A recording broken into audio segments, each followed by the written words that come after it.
Alrighty, y'all. So today I wanted to make a very quick video, kind of on a more serious topic. That is, we're going to be talking about 9/11, September 11th, 2001. One of the most tragic events to happen in human history. Probably the most biggest terrorist attack ever to happen on the face of the planet. An event that was so, big and devastating that has wide-ranging effects that still affect us to this very day. Like I said, our current world was definitely shaped by the events of 9/11. And there's already been a lot said about it. I mean, there's been documentaries, tons of videos online. And, it's definitely been one of my most interesting aspects of history, just kind of going over 9/11 and more importantly, also dispelling a lot of conspiracy theories because, we're kind of, at the time of making this video, we're already, plus 20 years from the event, right? We're at least over 20 years from what happened back in 2001, and there's been a lot of conspiracies that have began and been talked about and been said about the events of 9/11. And I kind of wanted to do a video, since I'm time kind of when I'm releasing this video on September 11th of this year, to kind of dispel and prove false some of those theories and a lot of conspiracies that surround 9/11. They're just frankly false, and just basically debunk a bunch of them. So in this video, I'm going to kind of cover more of the popular ones, the ones that you usually see online. Like I said, this is going to be like one video, and there's already a million conspiracies. I'm not going to be able to get to them all. So I just want to kind of talk about some of the more popular ones when talking about conspiracies with 9/11. And I kind of want to also preface this. I'm not exactly calling someone an idiot per se if I'm like mentioning a person directly. I'm more of just saying that they're just misinformed and kind of do a little bit more education. And I'm not saying that there isn't shady stuff surrounding 9/11. There is, but you got to look at the facts at the end of the day. So regardless, let's get into the conspiracy theories, the more popular ones, and debunk them one by one. Alrighty, so the first one, and all these are going to kind of lead into the last conspiracy, but I'll get into that later. The first one I want to talk about is the idea that when the planes crashed into the towers, right? Basically, the collapse of the buildings should have been impossible, according to some conspiracy theories. Basically, the idea is that apparently jet fuel, when it gets on a steel beam or steel support, which is, part of the core columns and the exterior frame of the World Trade Center Twin Towers at that time, were made out of steel. And, jet fuel, when it ignited, right, and becomes a fire on steel, doesn't melt steel. So a lot of conspiracy theories are out there saying that, well, technically the collapse was impossible if you look at physics, and it must have been, kind of helped along with other factors, and it wasn't just the planes crashing into the towers that caused them to collapse. Now, in a theory, kind of in a way, this theory is somewhat correct, right? If you put jet fuel on steam, like a big steel beam, but like I said, with the World Trade Center, you have to factor in there's a lot of steel beams, a lot of, core columns. But if you kind of ignite jet fuel on steel, it won't. Now, here's exactly where the theory proves false. Because while it doesn't melt steel, what it would do is basically it would bend steel. So basically, with the planes smashing to the buildings and with the jet fuel inside combusting and becoming this really intense fire in the impact zone of the building, and these hugely high temperatures the fire would generate, it would basically cause the steel beams in the tower to bend. And that's one of the reasons why the towers collapsed in the end of the day. Basically, the jet fuel, the fire that it got started from it and combust caused the high temperatures, everything inside the impact zone to bend to steel. And basically that's what happened and was one of the reasons what led to the collapse of the Twin Towers. So it's kind of a popular conspiracy theory, but like I said, if you look at facts, if you look at the actual engineering data, a lot of people a lot of mathematicians and engineers And, like I said, people on the ground who saw the towers collapse would tell you that the steel was bending. The core, the exterior frame was bending. There's even more evidence of this if you look at, for example, the South Tower and why it collapsed first. They kind of put the reason short and simple. The plane went at a higher miles per hour than the plane that hit the North Tower. Then, obviously the plane that went into the South Tower. Not only that, it went into a kind of exterior corner part of the building and really affected the steel. Since it went at a higher, speed, it could, the jet fuel inside, and also I think, I'm not sure if it's correct, but I think he carried more jet fuel, but I could be wrong. But like I said, all the jet fuel, obviously the impact of the aircraft, and all the, other factors, and the huge, intense fire that raged in the impact zone caused the steel inside that part of the building to bend. So when the South Tower actually collapsed, there's actually some like kind of rare photos if you look online. But like when it was starting to collapse, the top of the building from the impact zone from above, and I think it was like 30 something floors, like bent forward and caused the building to collapse. Like I said, pretty crazy scenario, and kind of proves the theory that basically it would cause steel to bend, but wouldn't melt. So obviously, the towers collapsing wasn't kind of an anomaly. It wasn't part of a giant conspiracy. All right, now for the next major conspiracy. We're going to be talking about the idea that a missile struck the Pentagon on 9/11. That it wasn't a plane, it wasn't United 77, it wasn't terrorists that hijacked a plane and crashed into the Pentagon. It was secretly a missile. And a lot of conspiracy theories point out that there's not really a lot of footage of the plane crashing into the Pentagon. So basically, supposedly, right, the government, can be able to cover up their tracks. And it's kind of this whole wider conspiracy that 9/11 was staged. It was a giant plot to basically push America, further along into the Middle East and Iraq. Well, this theory is obviously not only disrespectful, but completely false. There was no missile that hit the Pentagon on 9/11. We know for a fact, we know exactly what happened. Um, and to kind of dispel some of those rumors, I'll get to it. So the first thing is we all know, United 77 was, I think, the third plane that got hijacked, and I think in the series of hijackings. And those passengers, the hijackers on that plane, crashed it into a side of the Pentagon.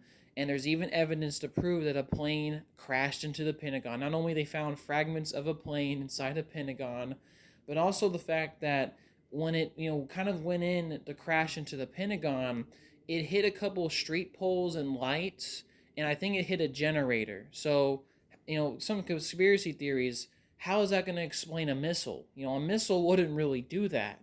A plane landing and colliding with the ground might, but not really a missile. So this theory is obviously completely ignorant and false.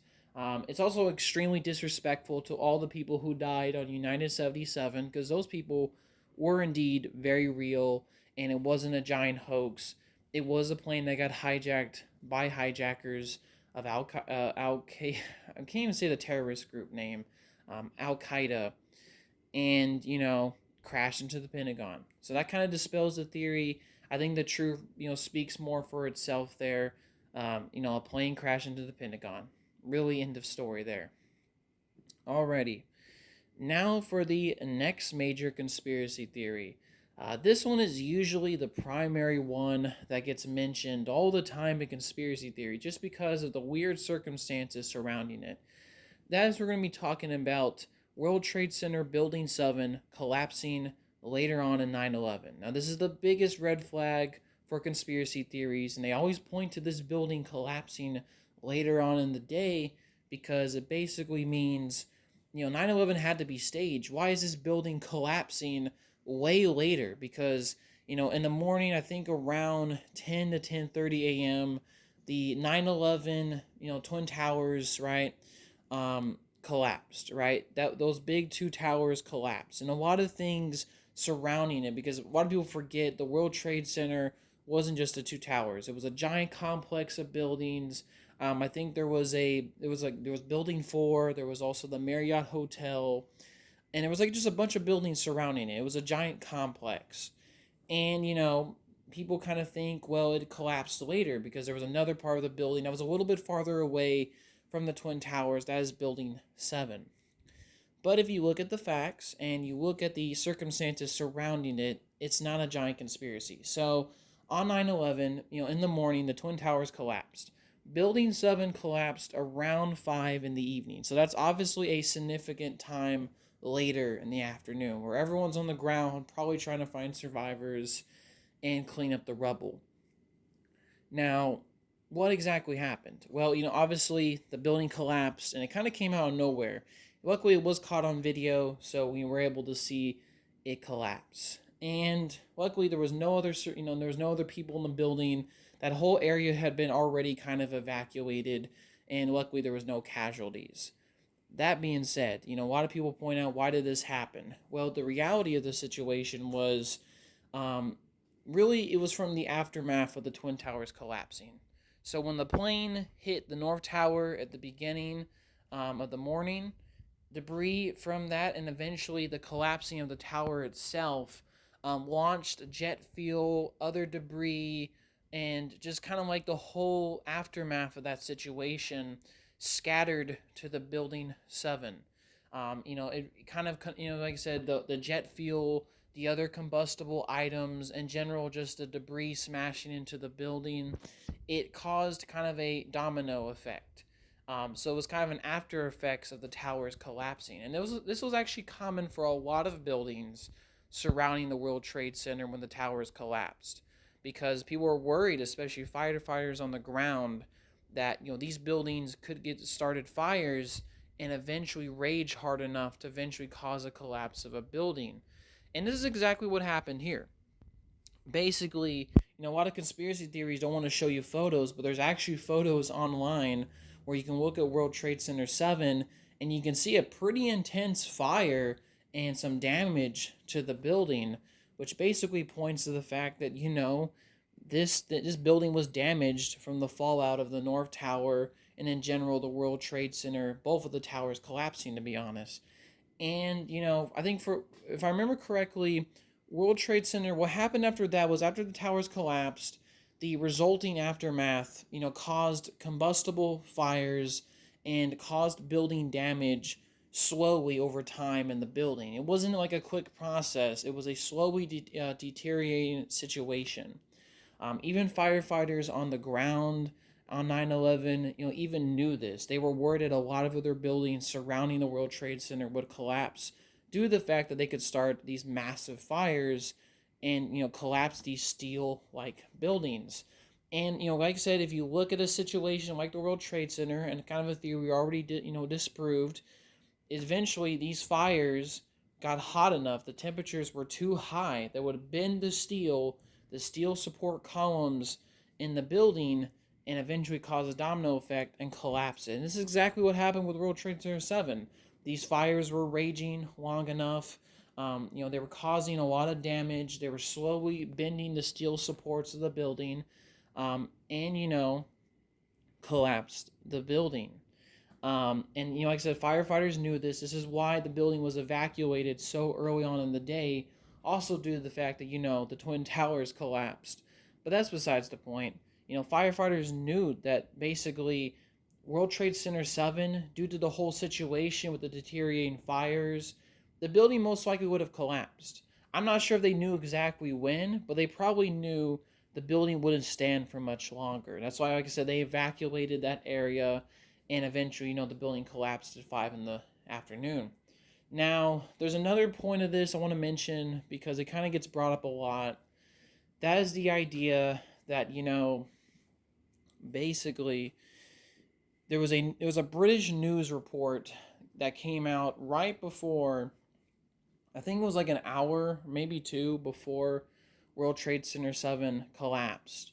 And basically, this British news report was saying that, oh, the building had already collapsed, despite the fact that it, by that point it wasn't collapsed. And a lot of theories point to this interview or this news report saying, well, why would this British person be reporting on it? It doesn't make any sense. This whole thing had to be staged by multiple parties. Well, here's a quick explanation. Number one, the firefighters and a lot of people on the ground on 9/11, and it was kind of slowly being trickled out to reporters that basically Building 7 was probably going to collapse. Like I said, everyone kind of knew. That's why the building was evacuated and the surrounding area was evacuated because they probably knew the building was going to collapse. So it was kind of a common thing already being reported on. And this British news report kind of jumped the gun and said, the building collapsed. Even though, like, an hour or two later, it would actually collapse. So that's more of faults on their end, more of just faulty, quick reporting that was just kind of, like I said, tons of misinformation. And to be honest with you, there was a lot of misinformation happening on 9/11. Tons of things that were getting misreported and tons of things that people were confused about. It was, like I said, not only till days later that the whole situation would be clarified on and we would know the real truth. So, like I said, that's pretty much what happened with World Trade Center 7. And now let's probably get into the biggest conspiracy of all that usually gets talked about and, doesn't really make any sense, but it kind of connects to all the other theories that I mentioned earlier. And probably the most famous one, oh, Bush did 9/11. He was the man who orchestrated the events on September 11th, 2001. He was the guy behind the scenes that was playing us all along. He ordered a missile to hit the Pentagon.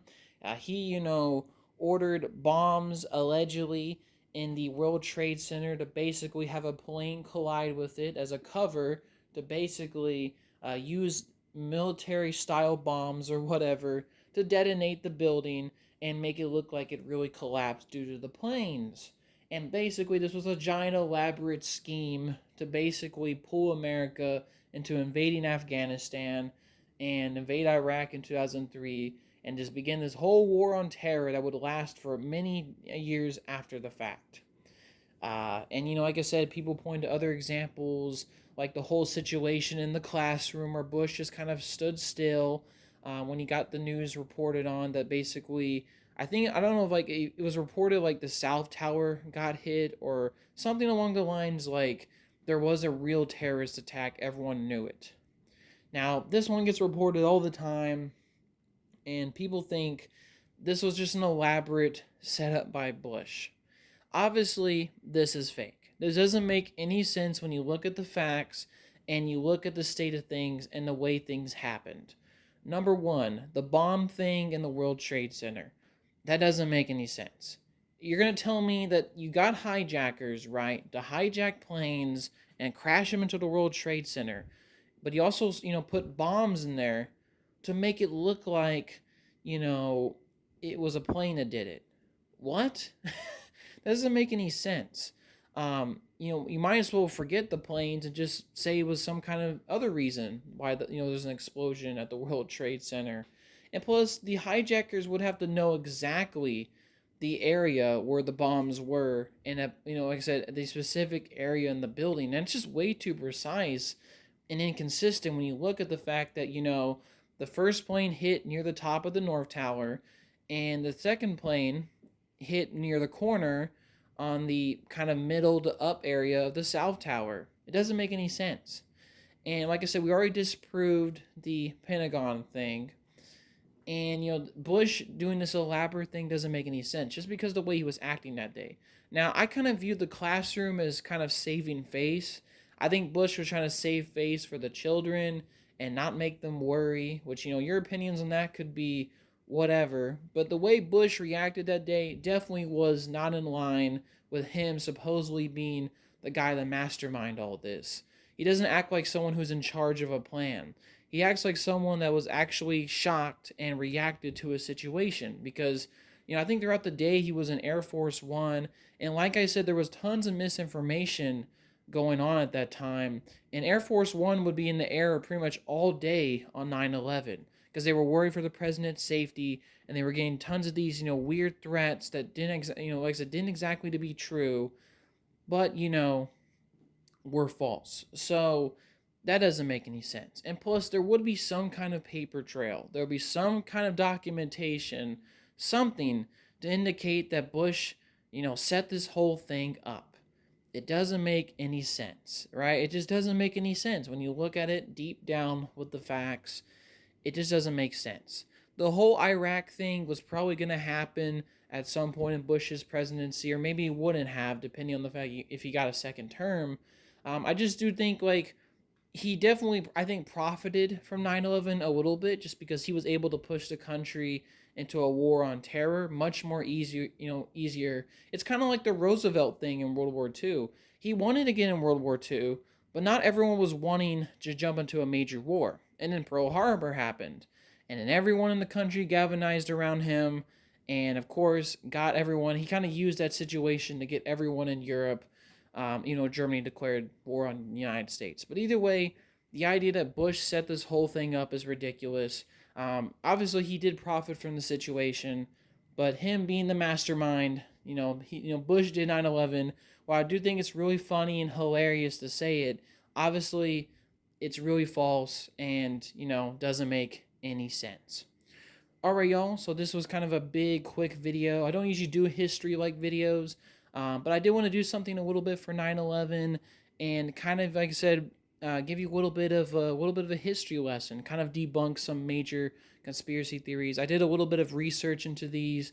Like I said, I'm not an extensive scholar on 9/11 or anything, but with a little bit of research, even these very basic, popular conspiracy theories can be proven to be false. So yeah, just wanted to make a quick video in honor of the kind of victims of 9/11, to remember this tragedy and to never forget it, and debunk some of the really bad conspiracy theories that really just desecrate and degrade the legacy and the victims of this horrific event.